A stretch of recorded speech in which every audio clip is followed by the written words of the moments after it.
Bismillahirrahmanirrahim. Ayam ni opah dah bakar ya. Opah letak kicap sedikit, garam sedikit. 1 kotak kecil santan kara, tambah air ya.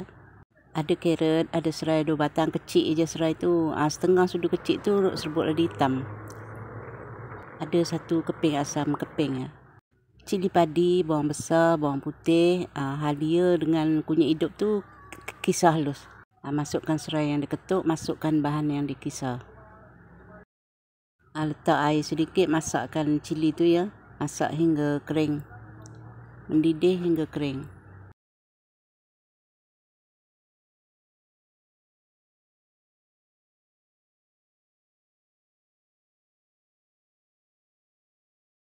Dah nampak mendidih ya. Tunggu kering lah pula.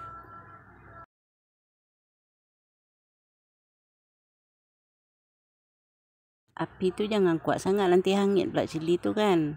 Masak hingga kering ya. Sampai macam tu. Sampai macam pecah minyak.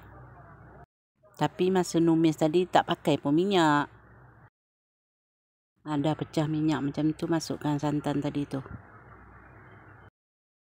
Serbuk lada hitam. Kalau suka, kalau tak suka tak payah letak. Asam keping ya. Masukkan carrot tu. Lembutkan carrot tu semua.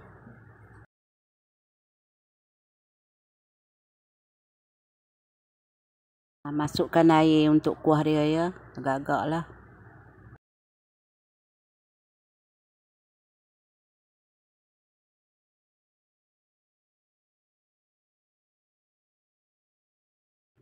Tunggu mendidih.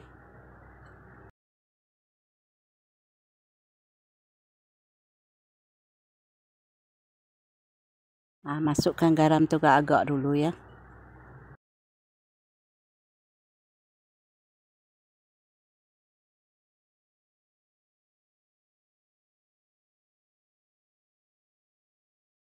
Dah nampak mendidih. Kalau mendidih tu dikacau selalu ya. Takut pecah santannya. Agak-agak carrot tu dah lembut, masukkan ayam yang dibakar tadi tu.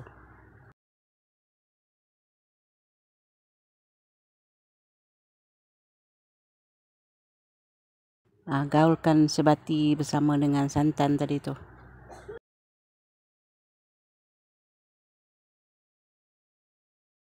Kalau dah mendidih tu boleh dirasa ya apa yang kurang. Opah tambah garam sedikit lagi. Dah pun siap. Assalamualaikum warahmatullahi wabarakatuh. Selamat mencuba. Jumpa lagi di lain video. Okay, bye.